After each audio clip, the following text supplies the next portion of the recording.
อาวุธจากฟ้ามาแล้วแม้แต่เทพเจ้ายังต้องยอม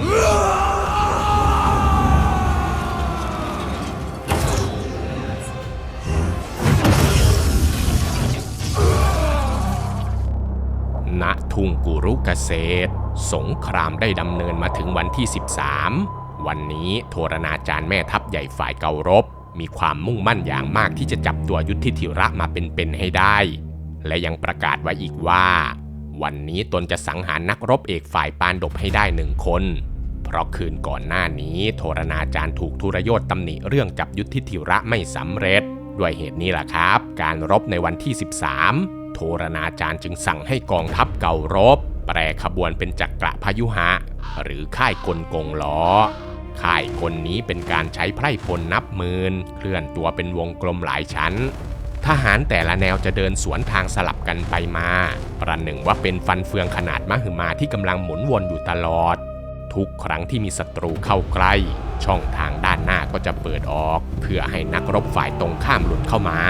แล้ววงกลมชั้นนอกก็จะหมุนเข้ามาล้อมปิดเอาไว้คนที่หลุดเข้าไปก็จะติดอยู่ตรงกลางซึ่งแผนนี้มันได้ผลเป็นอย่างดีฝ่ายเการบสามารถลวงอรชุนให้ออกไปไกลจากกรงจักรได้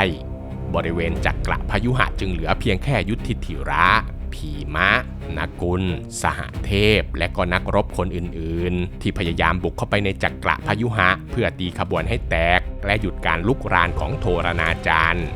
แต่ในหมู่นักรบที่ยืนอยู่ในนั้นไม่มีใครรู้วิธีการทะลวงจักรพยุหะเลยเว้นก็แต่อภิมัญยุบุตรชายของอรชุนกับนางสุภัทราที่แม้จะยังเยาว์วัยแต่อภิมัญยุก็ได้รับการฝึกฝนศาสตราวุธมาตั้งแต่เด็กอภิมัญยุจึงบอกกับยุทธิธิระว่าเขารู้วิธีฝ่าทะลวงเข้าไปในจักรพยุหะแต่ไม่รู้วิธีที่จะถอนตัวออกมาซึ่งความรู้นี้ติดอยู่ในความทรงจำของอภิมัญยุตั้งแต่เขาอยู่ในครรภ์เพราะครั้งหนึ่งอรชุนเคยอธิบายวิธีฝ่าค่ายกลนี้ให้แก่นางสุภัทราได้ฟังแต่อภิมัญยุได้ยินเพียงแค่วิธีเข้าเท่านั้นเพราะว่ามารดาได้เผลอหลับไปซะก่อนที่จะได้ฟังวิธีออกยุทธิธิระจึงบอกให้อภิมัญยุเปิดทางเข้าไปในค่ายกลก่อนพวกเขาทั้งหมดจะติดตามอยู่ด้านหลังอภิมัญยุจึงขับรถศึกพุ่งเข้าสู่จักรพยุหะยิงธนูเปิดทางทำลายแนวโล่และรถศึกของเการบจนเกิดช่องว่างให้กองทัพปานดบติดตามเข้าไปได้แต่ในจังหวะที่พีมะยุทธิธิระนกุลสหเทพและนักรบคนอื่นๆกำลังติดตามเข้าไปในค่ายกลท้าวชัยทัตกษัตริย์แห่งสินธุก็ปรากฏตัวขึ้นมาขวางทางท้าวชัยทัตเนี่ยนะครับได้ใช้พรที่ได้รับมาจากพระศิวะว่าวันนี้เพียงวันเดียวเขาจะสามารถต้านทานปานดบทั้ง4 คนที่ไม่มีอรชุนอยู่ด้วยได้กองกำลังของท้าวชัยทัตจึงเข้าปิดช่องทางที่อภิมัญยุสร้างขึ้นทันทีแม้พีมะจะพยายามใช้คาถาบุกทะลวงนกุลและสหเทพต่างระดมยิงธนูแต่ท้าวชัยทัตกับกองทัพสินธุก็ยังคงยืนหยัดขวางเอาไว้ได้จนช่องทางเข้าสู่จักรพยุหะปิดลงต่อหน้าต่อตาของพวกเขาอภิมัญยุจึงถูกตัดขาดจากกองทัพปานดบและติดอยู่กลางวงล้อมเพียงลำพังถึงกระนั้นนะครับนักรบหนุ่มก็ไม่หวาดกลัวเขาขับรถศึกพุ่งเข้าไปกลางกองทัพเการบยิงสอนออกไปประหนึ่งพายุฝนจนเหล่าทหารรถศึกช้างและก็ม้าล้มตายไปเป็นจำนวนมากอภิมัญยุฝ่าเข้าไปจนพบกับเจ้าชายลักษมันบุตรชายของทุรโยธทั้งสองนะครับประลองธนูกันอย่างดุเดือดก่อนที่อภิมัญยุจะใช้ศรหัวกว้างตัดศีรษะของเจ้าชายลักษมันจนขาดและสิ้นใจตายกลางสมรภูมิทุรโยธที่เห็นบุตรชายตายไปต่อหน้าต่อตาก็แทบคลั่งเลยนะครับเขาไม่สนใจกฎแห่งสงครามอีกต่อไปสั่งให้ยอดขุนพลฝั่งเการบ6 คนเข้าไปล้อมโจมตีอภิมัญยุพร้อมกันแต่อภิมัญยุก็ยังคงสู้ไม่ถอยทว่าเมื่อศัตรูละทิ้งการต่อสู้แบบตัวต่อตัวสถานการณ์มันจึงเริ่มเปลี่ยนไปสายธนูของอภิมัญยุถูกตัดขาดม้าศึกถูกสังหารสารถีก็ถูกยิงจนล้ม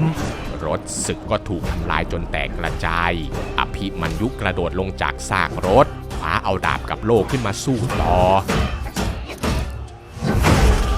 แต่ไม่นานอาวุธทั้งสองก็ถูกศัตรูทำลายลงไปอีกครั้งอภิมัญยุจึงคว้าล้อรถศึกขึ้นมาใช้แทนอาวุธ แล้วพุ่งเข้าใส่โทรณาจารย์อย่างไม่เกรงกลัวแต่เหล่านักรบฝ่ายเก่ารบก็ช่วยกันยิงทำลายล้อรถนั้นจนแตกเป็นเสียง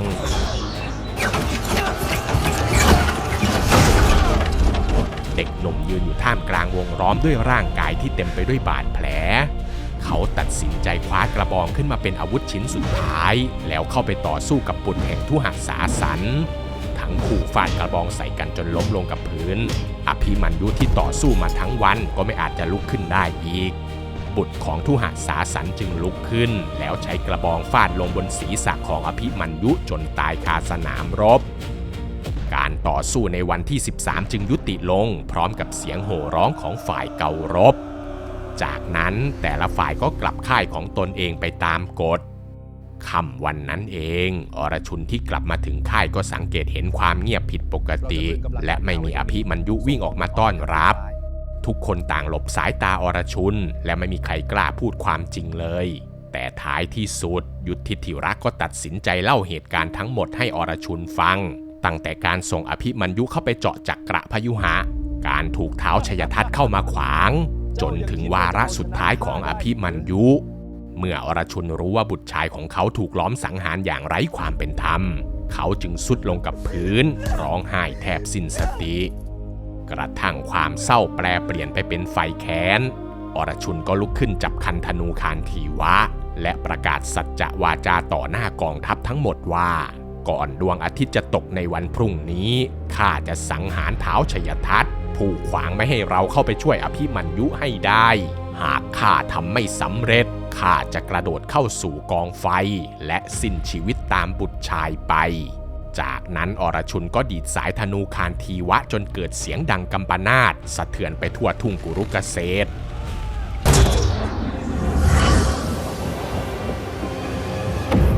ขณะเดียวกันพระกิษณะก็ยกสังปานจชัญญะขึ้นมาเป่าส่งเสียงดังกึกก้องไปจนถึงค่ายของเก่ารบเป็นการประกาศให้ทุกคนรู้ว่าในวันพรุ่งนี้ความตายกำลังจะเดินทางไปหาท้าวชยทัตคำสาบานของอรชุนเนี่ยแหละครับทำให้ฝ่ายเก่ารบหวาดกลัวอย่างมากในเช้าวันที่14โทรณาจารย์จึงจัดค่ายกลปัทมะค่ายกลที่มีการป้องกันหลายชั้นวางนักรบผู้แข็งแกร่งไว้ตลอดเส้นทางและซ่อนเท้าชยทัตไว้ลึกที่สุดเพราะว่าวันนี้นะครับพวกเขาไม่จำเป็นจะต้องเอาชนะอรชุนเลยขอเพียงแค่ถ่วงเวลาไม่ให้อรชุนเข้าถึงตัวเท้าชยทัตได้จนกว่าดวงอาทิตย์จะลับขอบฟ้าเพราะถ้าหากเท้าชยทัตยังคงมีชีวิตอยู่หลังดวงอาทิตย์ตกอรชุนก็จะต้องกระโดดเข้ากองไฟตามคำสาบานการรบในวันที่14จึงดุเดือดกว่าวันใดๆอรชุนยิงสอนจากคานทีวะพุ่งออกไปประหนึ่งกับสายฟ้าส่วนพระกิษณะก็ควบม้าศึกฝ่ากองทัพไปอย่างรวดเร็วไม่ยอมให้ศัตรูขวางเส้นทางได้นานแต่เวลาบนท้องฟ้ายังคงเดินต่อไปจนกระทั่งดวงอาทิตย์ค่อยๆเคลื่อนต่ำลงใกล้ขอบฟ้าขณะนั้นท้าวชยทัตยังคงถูกป้องกันอยู่หลังแนวรบชั้นในสุดเมื่อเห็นว่าเวลากำลังหมดลงแล้วพระกิษณะจึงใช้อำนาจแห่งโยกมายาสร้างม่านความมืดปกคลุมไปทั่วท้องฟ้าจนแสงอาทิตย์หายไปจากทุ่งกุรุเกษตรฝ่ายเก่ารบเนี่ยนะครับก็พากันส่งเสียงโห่ร้องเพราะเข้าใจว่าดวงอาทิตย์ตกไปแล้วท้าวชยทัตที่ซ่อนตัวมาตลอดทั้งวันจึงก้าวออกมาจากแนวป้องกันด้วยความดีใจหวังจะมาดูอรชุนกระโดดเข้าสู่กองไฟด้วยตาของตนเองแต่ทันใดนั้นพระกิษณะก็ชี้ไปยังท้าวชยทัตแล้วตะโกนว่าอรชุนศัตรูของเจ้าอยู่ตรงหน้าแล้วอรชุนยกธนูคานทีวะขึ้นมาทันทีแต่การสังหารท้าวชยทัตนั้นมีเงื่อนไขสำคัญอยู่เพราะว่าวริทธเกศสตระบิดาของท้าวชยทัตเคยให้พรแก่บุตรของเขาเอาไว้ว่าผู้ใดทำศีรษะของบุตรชายข้าตกถึงพื้นศีรษะของผู้นั้นก็จะต้องแตกออกเป็นร้อยเสียงและตายตกตามกันไปพระกิษณะจึงบอกให้อรชุนตัดศีรษะของท้าวชยทัตแต่ห้ามปล่อยให้มันตกลงพื้นเป็นอันขาดอรชุนจึงร่ายมนตราลงบนลูกศรแล้วแผลงศรทิพย์ออกจากคานทีวะพุ่งผ่านสนามรบและตัดศีรษะของท้าวชยทัตจนขาดกระเด็นจากนั้นอรชุนก็ยิงศรอีกหลายดอกเ พื่อประคองศีรษะนั้นให้ลอยข้ามทุ่งกุรุเกษตรไปยังสถานที่ที่วริษฐเกศตรากำลังนั่งหลับตาทำสมาธิอยู่เพียงครู่เดียวศีรษะของท้าวชัยทัตก็ตกลงบนตักของผู้เป็นบิดาเมื่อวริษฐเกศตราออกจากสมาธิแล้วก็ได้เห็นศีรษะของท้าวชัยทัตเขาก็ตกใจรีบปัดมันตกลงสู่พื้นดินในวินาทีนั้นเองครับศีรษะของวริษฐเกศตราก็แตกออกเป็นร้อยเสียงและสิ้นใจตายตามบุตรชายไปจากนั้นพระกฤษณะก็ถอนม่านโยกมายาออกเผยให้เห็นแสงสุดท้ายของดวงอาทิตย์ที่ยังคงส่องอยู่เหนือขอบฟ้าวินาทีนั้นเสียงยินดีของฝ่ายเก่ารบก็เงียบงันพวกเขาเพิ่งจะตระหนักได้ว่าความมืดทั้งหมดเป็นเพียงกลลวงและท้าวชัยทัตก็ถูกอรชุนสังหารไปแล้วตรงกันข้ามกับฝ่ายปานดบที่ส่งเสียงโห่ร้องด้วยความโล่งใจและยินดีแต่สงครามในวันที่ 14 ยังไม่ยุติลงครับเพราะแม้ดวงอาทิตย์จะตกไปแล้วทั้งสองฝ่ายกลับยังคงต่อสู้กันต่อภายใต้แสงคบเพลิงและไฟแค้นของทรยศกฎที่เคยห้ามรบหลังอาทิตย์ตกถูกทำลายลง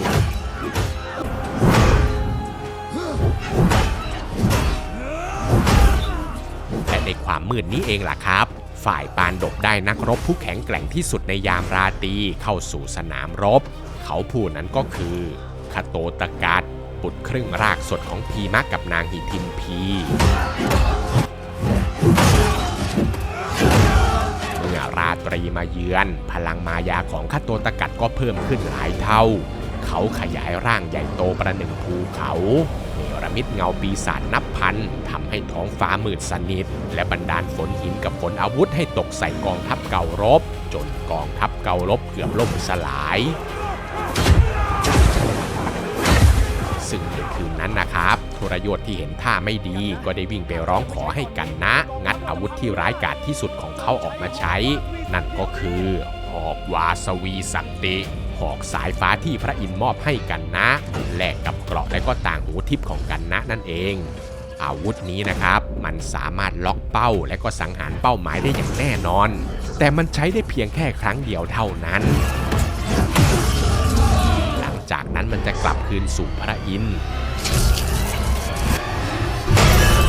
ซึ่งเดิมทีกันนะตั้งใจจะเก็บหอกนี้ไว้สังหารอรชุนเพียงคนเดียวเท่านั้นแต่เมื่อเห็นคโตตกัสทำลายกองทัพเก่ารบจนใกล้พินาศกันนะก็ไม่มีทางเลือก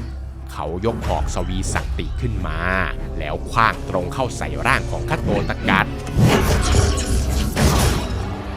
สายฟ้าพุ่งทะลวงหน้าอกของรากสดหนุ่ม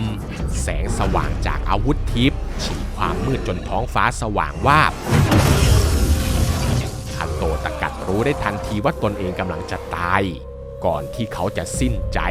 คโตตกัสจึงขยายร่างของตนเองให้ใหญ่โตที่สุดเท่าที่จะทำได้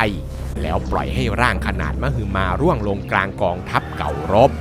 ร่างของคโตตกัสล้มลงไปราวกับภูเขาถล่มไปทับทหารรถศึกช้างและก็ม้าของฝ่ายเก่ารบจนเสียชีวิตไปอีกจำนวนมากพีมะที่เห็นบุตรชายของตัวเองตายไปก็แทบขาดใจฝ่ายปานดบต่างพากันร้องไห้มีเพียงแค่พระกฤษณะเท่านั้นแหละครับที่ยิ้มแย้มเพราะบัดนี้กันนะได้สูญเสียอาวุธเพียงชิ้นเดียวที่อาจจะสังหารอรชุนได้ไปแล้วการเสียสละของคโตตกัสจึงไม่ได้สูญเปล่าเลยหลังจากการต่อสู้กันมาตลอดทั้งวันและคืนทั้งสองฝ่ายจึงยอมพักรบกันชั่วคราวก่อนจะกลับมาเผชิญหน้ากันใหม่ในวันที่ 15 เช้าวันนั้นล่ะครับโทรณาจารย์ได้ลงสนามรบด้วยความโกรธเกรี้ยวศรของเขาพุ่งออกไปราวกับเปลวเพลิงทำลายแนวรบของปานดบได้อย่างรวดเร็วไม่นานโทรณาจารย์ก็สามารถสังหารท้าวทรุปัตต์บิดาของนางทราวปตีและท้าววิราชกษัตริย์ผู้ที่เคยให้ที่พักพิงแก่เหล่าปานดบลงไปได้กองทัพปานดบเนี่ยนะครับเริ่มพังทลายลงอย่างรวดเร็วไม่มีนักรบคนใดสามารถต่อสู้กับโทรณาจารย์ได้เลยพระกฤษณะจึงบอกว่าหนทางเดียวที่จะหยุดโทรณาจารย์ได้ไม่ใช่การทำลายร่างกายของเขาแต่คือการทำลายหัวใจของโทรณาจารย์เพราะจุดอ่อนเพียงหนึ่งเดียวของโทรณาจารย์นั่นก็คือ อัศวถามาบุตรชายที่เขารักยิ่งกว่าชีวิตแต่การจะสังหารอัศวถามานั้นก็ไม่ใช่เรื่องง่ายเลยพระกิษณะจึงสั่งให้พีมะขวบรถศึกเข้าไปฆ่าช้างศึกตัวหนึ่งของฝ่ายปานดบที่มีชื่อว่าอัศวถามาเหมือนกันพีมะก็จัดการให้อย่างรวดเร็วเขาฆ่าช้างแล้วก็ประกาศไปทั่วสนามรบว่าอัศวถามาตายแล้วเมื่อโทรณาจารย์ได้ยินเนี่ยก็ใจหายเลยนะครับแต่ก็ยังไม่เชื่อคำพูดของพีมะเพราะรู้ดีว่าอีกฝ่ายอาจจะใช้กลอุบายอยู่โทรณาจารย์จึงหันไปถามยุทธิธิระผู้ที่ไม่เคยกล่าวคำเท็จมาตลอดชีวิตว่าอัศวถามานั้นตายจริงๆหรือเปล่าวินาทีนั้นล่ะครับชายผู้ซื่อสัตย์ที่ถูกซักถามความจริงก็กระอึกกระอักด้วยความละอายใจแต่ด้วยแรงกดดันจากพระกิษณะและเพื่อชัยชนะของพี่น้องยุทธิธิระจึงยอมตะโกนบอกโทรณาจารย์ว่าอัศวถามาตายแล้วก่อนจะแอบกระซิบเบาๆในลำคอว่าช้างอัศวถามานะไม่ใช่คนทันใดนั้นล่ะครับรถศึกของยุทธิธิระที่เคยลอยเด่นอยู่เหนือพื้นดิน4 นิ้วเสมอเพราะคุณธรรมอันสูงส่งของเขาก็ร่วงหล่นลงมากระแทกพื้นฝุ่นทันทีด้วยเหตุที่ว่าสัจวาจาของยุทธิธิระได้ด่างพร้อยไปแล้วนั่นเองโทรณาจารย์เนี่ยใจสลายทันทีเลยนะทุกคนเพราะเข้าใจผิดคิดว่าลูกชายสุดที่รักได้ตายไปแล้วเขาตัดสินใจวางคันธนูและอาวุธทั้งหมดลงนั่งขัดสมาธิอยู่กลางรถศึกแล้วเข้าสู่สมาธิอย่างสงบอรชุนจึงรีบตะโกนห้ามทุกคนไม่ให้ทำร้ายอาจารย์ผู้วางอาวุธแล้ว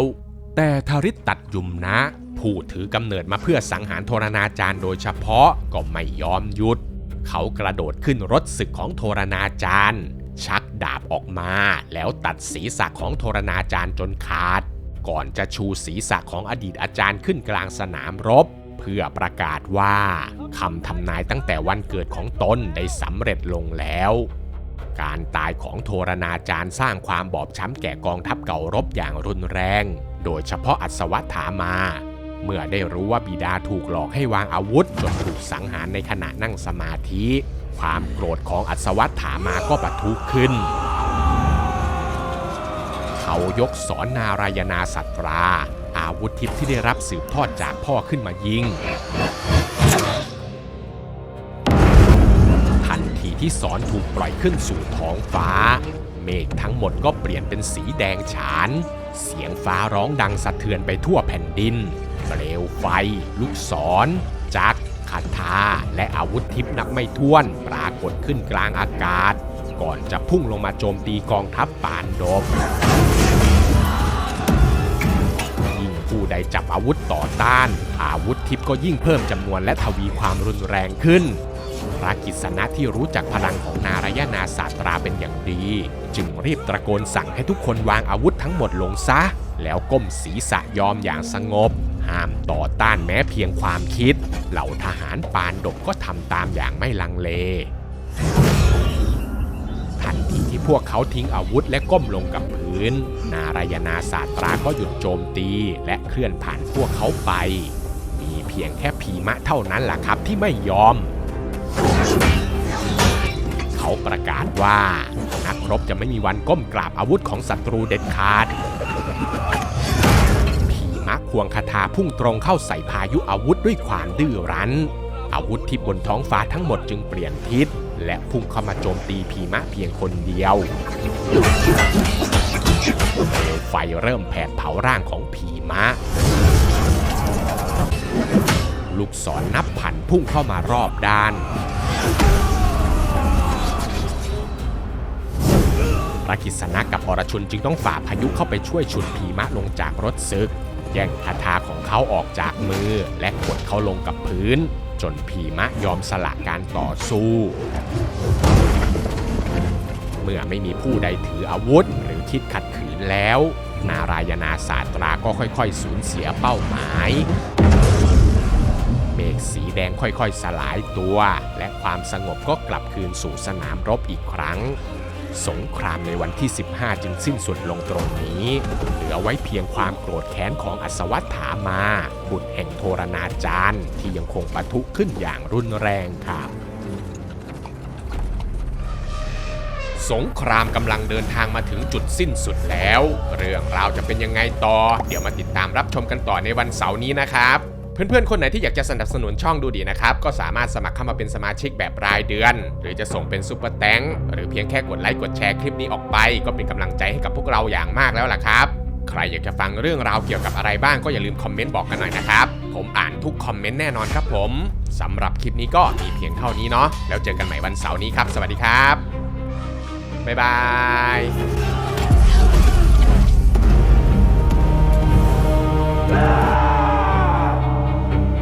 ยุทธิธิระลูกของข้าตายแล้วอย่างนั้นหรืออัศวถามาตายแล้วช้างอัศวถามานะไม่ใช่คน